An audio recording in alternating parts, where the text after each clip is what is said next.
कार्तिक मास की कथा। एक नगर में एक ब्राह्मण दंपति रहते थे। वे दोनों प्रतिदिन 7 कोस दूर गंगा यमुना नदी में स्नान करने जाते थे। इतनी दूर आने जाने से ब्राह्मण की पत्नी थक जाती थी।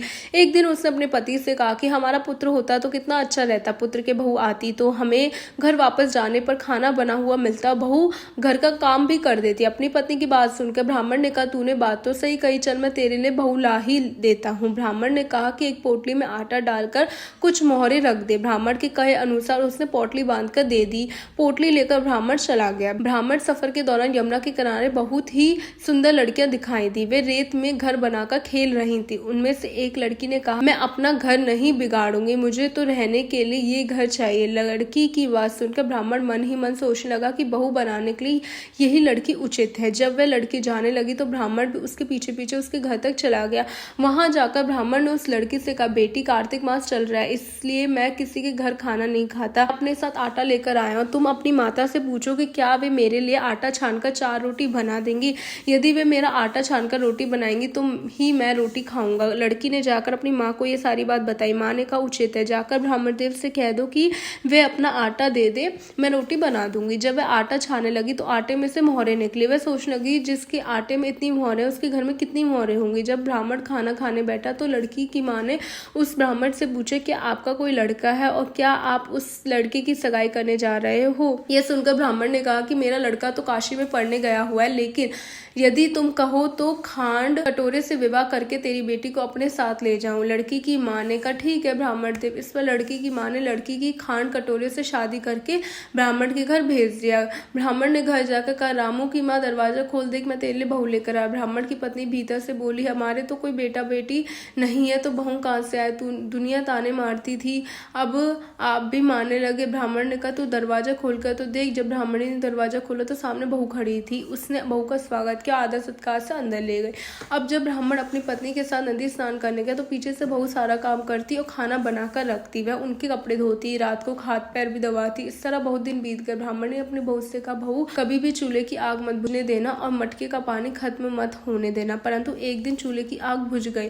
ये देखकर बहू घबरा गई और भागी भागी अपनी पड़ोसन के पास गई और कहा कि मेरे चूल्हे की आग बुझ गई है, मुझे थोड़ी आग चाहिए। मेरे सास ससुर सुबह 5 बजे से गए हुए हैं, वे थके हुए घर आएंगे, इसलिए मुझे उनके लिए खाना बनाइए। यह सुनकर पड़ोसन ने कहा, तू तो बावली है, तुझे ये दोनों मिलकर पागल बना रहा है, इनके कोई पुत्र नहीं है, ये निसंतान है। बहू ने कहा, नहीं ऐसा मत बोलो, इनका बेटा तो बनारस काशी पढ़ने गया हुआ है। इस पर पड़ोसन ने कहा, ये तुझे झूठ बोल रहे हैं, मेरी बात सच मान, इनका कोई बेटा नहीं है। अब बहू पड़ोसन की बातों में आ गई और कहने लगी कि आप ही बताओ मैं क्या करूं। पड़ोसन ने कहा, करना क्या है, जब तुम्हारे सास ससुर आए तो जली हुई रोटियां बनाकर देना, बिना नमक की दाल बनाकर देना, खीर की कलछड़ी दाल में और दाल की कलछी खीर में डाल देना। पड़ोसन ने उसे अच्छे से सिखा पढ़ा दिया। फिर जब उसके सास ससुर घर आए तो उसने ना तो उनका आदर सत्कार किया, ना उनके कपड़े धोए। जब उसने सास ससुर को खाना दिया तो सास बोली, बहू आज ये रोटियां जली हुई क्यों है और दाल भी अलूनी है। तो बहू ने पलटकर कहा कि एक दिन ऐसा खा लोगे तो कुछ बिगड़ नहीं जाएगा। सास ससुर को खरी खोटी सुनाकर वह फिर से पड़ोसन के पास गई। बोली, अब आगे क्या करें। पड़ोसन ने कहा, अब तुम 6 कोटों की चाबी मांग लेना। अगले दिन जब भी स्नान करने के लिए जाने लगे तो बहू अड़ गई कि मुझे 7 कोटों की चाबी चाहिए। तब ससुर ने कहा कि इसे चाबी दे दो। तब सास ने बहू को चाबी दे दी। सास ससुर के जाने के बाद जब बहू ने दरवाजे खोले तो देखा किसी में अन्न भरा, किसी में धन भरा, किसी कोठे में बर्तन पड़े। जब उसने सबसे ऊपर का 7वां कोठा खोला तो उसमें शिवजी, पार्वती माता, लक्ष्मी जी, गणेश जी, लक्ष्मी माता, पीपल पतवारी, कार्तिक के ठाकुर, राई दामोदर, तुलसी जी का बेड़वा, गंगा यमुना और 33 कोटि देवी देवता विराजमान थे। वहीं पर एक लड़का चौकी पर बैठा माला जप रहा था। यह सब देखकर उसने लड़के से पूछा, तुम कौन हो। तब लड़का बोला, मैं तेरा पति हूँ, अभी दरवाजा बंद कर दे, जब मेरे माता पिता आएंगे तब दरवाजा खोलना। यह सब देखकर बहू बहुत खुश हुई और 16 श्रृंगार सुंदर वस्त्र पहनकर अपने सास ससुर का इंतजार करने लगी। उसने अपने सास ससुर के लिए अच्छे अच्छे पकवान बनाए। जब उसके सास ससुर घर पर आए तो उसने उनका आदर सत्कार किया, प्रेम पूर्वक खाना खिलाया और हाथ पैर दबाने लगे। दबाते हुए बहू ने कहा कि माँ, आप इतनी दूर स्नान गंगा यमुना स्नान करने जाती हो तो आप थक जाती हो, इसलिए आप घर पर ही स्नान क्यों नहीं करती हो। ये सुनकर सास कहने लगी, बेटी गंगा यमुना घर पर तो नहीं बहती ना।